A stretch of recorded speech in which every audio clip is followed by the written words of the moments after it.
BJP के कई दिग्गज रेस में बताए जा रहे हैं और इस रेस में पंजाब के कद्दावर सिख नेता और मोदी कैबिनेट में राज्य मंत्री रवनीत सिंह बिट्टू सबसे आगे बताए जा रहे हैं।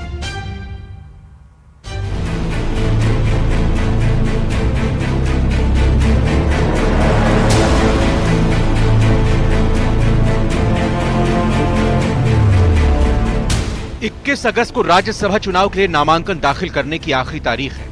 इससे पहले निगाहें इस बात पर टिकी हैं कि आखिर बीजेपी किसे अपना प्रत्याशी बनाने जा रही है। उम्मीदवारों के चयन को लेकर जल्द ही बीजेपी की दिल्ली में बैठक होने जा रही है। जानकारों का मानना है कि केंद्र सरकार में मंत्री रवनीत सिंह बिट्टू पार्टी आलाकमान की पसंद हो सकते हैं। बिट्टू कांग्रेस की टिकट पर 3 बार सांसद रह चुके हैं। इस बार का लोकसभा चुनाव उन्होंने बीजेपी के टिकट पर लड़ा था, लेकिन 21,000 वोटों के मामूली अंतर से हार गए थे। पंजाब में अमृतपाल सिंह और सरबजीत सिंह खालसा के मुकाबले बीजेपी के ऐसे नेता को आगे बढ़ा रही है जो पूर्व सीएम बेअंत सिंह के पोते हैं और उन्हें सिखों के साथ साथ हिंदुओं का भी समर्थन हासिल है। इसीलिए बिट्टू को राजस्थान से राज्यसभा भेजा जा सकता है।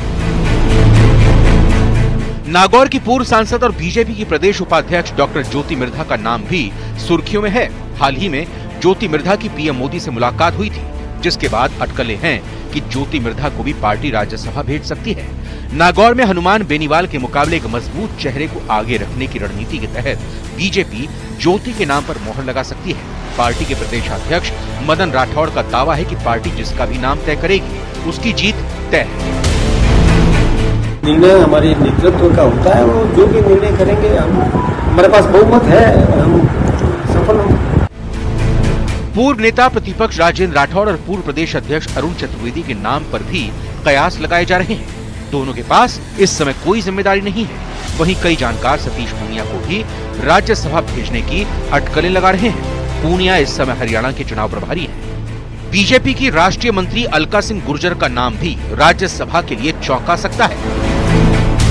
हालांकि ये सभी नेता ऐसी खबरों को सिरे से खारिज कर रहे हैं। वहीं बीजेपी के नेताओं का दावा है कि पार्टी चुनाव के लिए पूरी तरह तैयार है, जीत पक्की है। इसीलिए नेताओं को एक सीट के लिए हो रहा चुनाव महज औपचारिकता दिखाई पड़ रहा है। ये तो संख्या बल पर निर्भर है।